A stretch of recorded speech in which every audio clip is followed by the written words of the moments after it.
خداوند آپ کے ساتھ ہو۔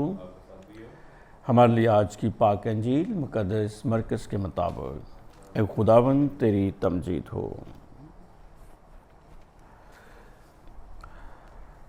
اور جب یسوع کشتی پر پھر پار آیا تو بڑا ہجوم اس کے پاس جمع ہو گیا، اور وہ جھیل کے کنارے تھا، اور عبادت خانے کے سرداروں میں سے یائر نامی ایک آیا اور اسے دیکھ کر اس کے قدموں پر گرا، اور یوں کہتے ہوئے اس کی بہت منت کرنے لگا کہ میری چھوٹی بیٹی مرنے کے قریب ہے، تو آ اور اس پر اپنے ہاتھ رکھ تاکہ وہ اچھی ہو جائے اور زندہ رہے۔ تب وہ اس کے ساتھ چلا، اور بڑا ہجوم اس کے پیچھے ہو لیا، اور لوگ اس پر گرے پڑتے تھے۔ اور ایک عورت جس کا 12 برس سے خون جاری تھا، اور جس نے کئی طبیبوں سے بڑی تکلیف اٹھا کر اور اپنا سب مال خرچ کر کے کچھ فائدہ حاصل نہ کیا تھا، بلکہ بدتر ہو گئی تھی، یسوع کی خبر سن کر ہجوم میں اس کے پیچھے آئی اور اس کی پوشاک کو چھوا، کیونکہ وہ کہتی تھی کہ اگر میں صرف اس کی پوشاک ہی کو چھو لوں گی تو اچھی ہو جاؤں گی۔ اور اسی دم اس کا ادرار خون بند ہو گیا، اور اس نے اپنے بدن میں معلوم کیا کہ میں نے اس تکلیف سے خلاصی پائی۔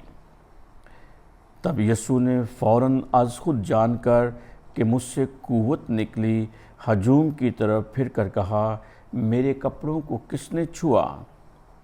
اس کے شاگردوں نے اسے کہا، تو دیکھتا ہے کہ ہجوم تجھ پر گرا پڑتا ہے، اور تو کہتا ہے کہ مجھے کس نے چھوا؟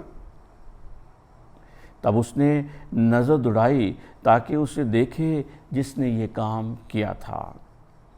تب عورت یہ جان کر کہ مجھ میں کیا اثر ہوا، ڈرتی اور کانپتی ہوئی آئی اور اس کے آگے گر پڑی اور ساری حقیقت اس سے بیان کی۔ تب اس نے اسے کہا، بیٹی تیرے ایمان نے تجھے خلاصی دی، سلامت چلی جا اور اپنی تکلیف سے بچی رہ۔ وہ یہ کہہ ہی رہا تھا کہ عبادت خانے کے سردار کے ہاں سے لوگوں نے آ کر کہا، تیری بیٹی مر گئی ہے، اب استاد کو تکلیف دینے کی کیا ضرورت ہے؟ یسوع نے اس بات پر جو انہوں نے کہی توجہ نہ کر کے عبادت خانے کے سردار سے کہا، گھبرانا نہ بلکہ اعتقاد رکھ۔ اور اس نے سوائے پطرس اور یعقوب کے بھائی یوحنا کے کسی کو اپنے ساتھ آنے نہ دیا۔ اور وہ عبادت خانے کے سردار کے گھر میں آئے، اور اس نے شور و غل ہوتے اور بہت رونا پیٹنا دیکھا، اور اندر جا کر ان سے کہا، تم کیوں غل کرتے اور روتے ہو؟ لڑکی مر نہیں گئی بلکہ سوتی ہے۔ وہ اس پر ہنسنے لگے، لیکن وہ سب کو باہر نکال کر لڑکی کے ماں باپ کو اور اپنے ساتھیوں کو لے کر جہاں لڑکی پڑی تھی اندر گیا، اور لڑکی کا ہاتھ پکڑ کر اس سے کہا، تالیتا قومی، جس کا ترجمہ ہے، اے لڑکی میں تجھ سے کہتا ہوں اٹھ۔ لڑکی فوراً اٹھی اور چلنے پھرنے لگی، کیونکہ وہ 12 برس کی تھی۔ تب لوگ نہایت حیران ہوئے۔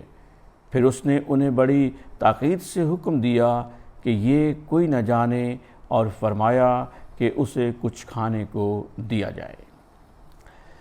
پاک انجیل کے وسیلے سے ہم سب کے گناہ معاف کیے جائیں۔ اے مسیح تیری ستائش ہو۔ گڈ مارننگ پیارے بھائیوں اور بہنوں، آج پاک ماں کلیسیا سال کے دوران میں 13واں اتوار منا رہی ہے، اور آج کی مرکزی آیت کریمہ ہے کہ اے لڑکی میں تجھ سے کہتا ہوں اٹھ۔ باہوالا مرکز ہمیں معلوم ہوتا ہے کہ خداوند عبادت خانے کے سرداروں میں سے ایک یائر نامی شخص ہے جو یسوع کے پاس آیا اپنی چھوٹی بیٹی کے لیے جو مرنے کے قریب ہے، اور اس نے خداوند کی منت کی۔ وہ خداوند کے قدموں پر گرا اور اس کی بیٹی کو شفا دے تو خداوند بغیر کسی تاخیر کے اس کے ساتھ چل پڑا۔ راستے میں ایک اور واقعہ، ایک اور معجزہ رونما ہوا۔ مرکز اس کے بے یار و غار عورت کی سچویشن بیان کرتا ہے کہ اس عورت کا 12 سال سے خون جاری ہے۔ وہ کئی طبیبوں سے بڑی تکلیف اٹھا چکی ہے، اپنا سارا مال خرچ کر چکی ہے، لیکن ابھی تک اس بیچاری کو کوئی فائدہ نہیں ہوا بلکہ الٹا بدتر ہو گئی ہے۔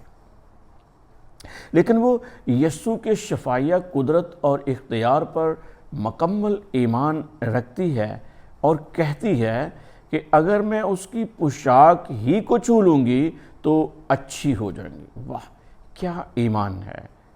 خداوند نے اس سے پوچھا، شاگردوں سے پوچھا کہ مجھے کس نے چھوا؟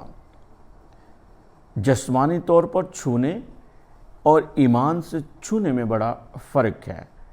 ممکن ہے کہ انسان ہمیشہ اس کے قریب رہیں مگر اس پر ایمان نہ لائیں، مگر یہ ناممکن ہے کہ کوئی اسے ایمان سے چھوئے اور خداوند کو معلوم نہ ہو اور چھونے والا ایمان شفا نہ پائے۔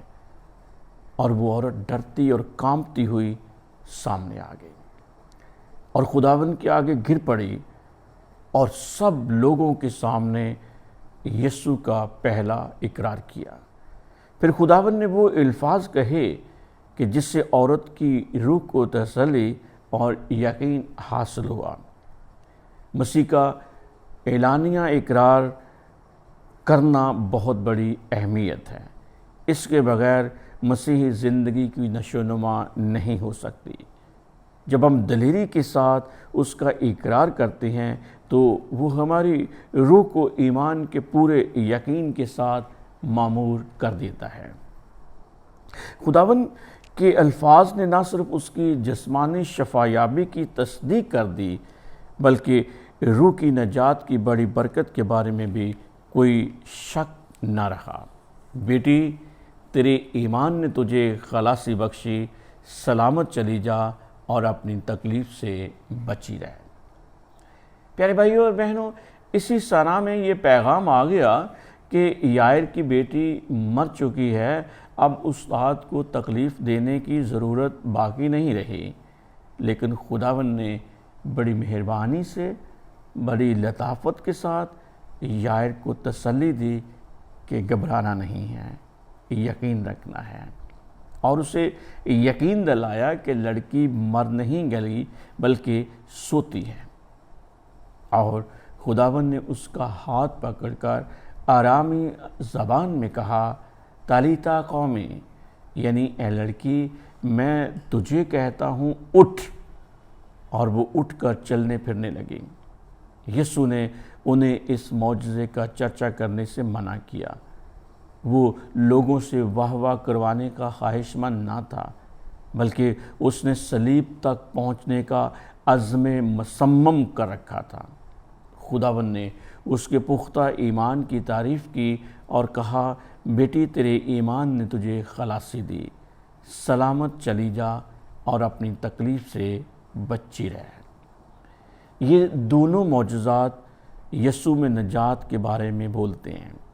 بپتسمہ میں ہم موت سے نئی زندگی پاتے ہیں، from death to new life. بپتسمہ میں ہمیں یہ دعوت دی جاتی ہے کہ ہم اپنے خداوند سے ملیں۔ کون سا خداوند؟ جس نے ہمیں خلق کیا ہے، جو ہمیشہ کی زندگی کی طرف ہماری رہنمائی کرتا ہے۔ یسوع چاہتا ہے کہ گہرے ایمان میں ہم اکٹھے ترقی پائیں، فراخ دلی اور سخاوت میں اپنے بھائیوں اور بہنوں کی طرف قدم بڑھائیں۔ اور یہی وہ سلسلہ ہے جس سے ہم اپنے ایمان میں ترقی اور بڑھوتری پاتے ہیں۔ خداوند مجھے اور آپ سب کو ایسا کرنے کی توفیق دے، آمین۔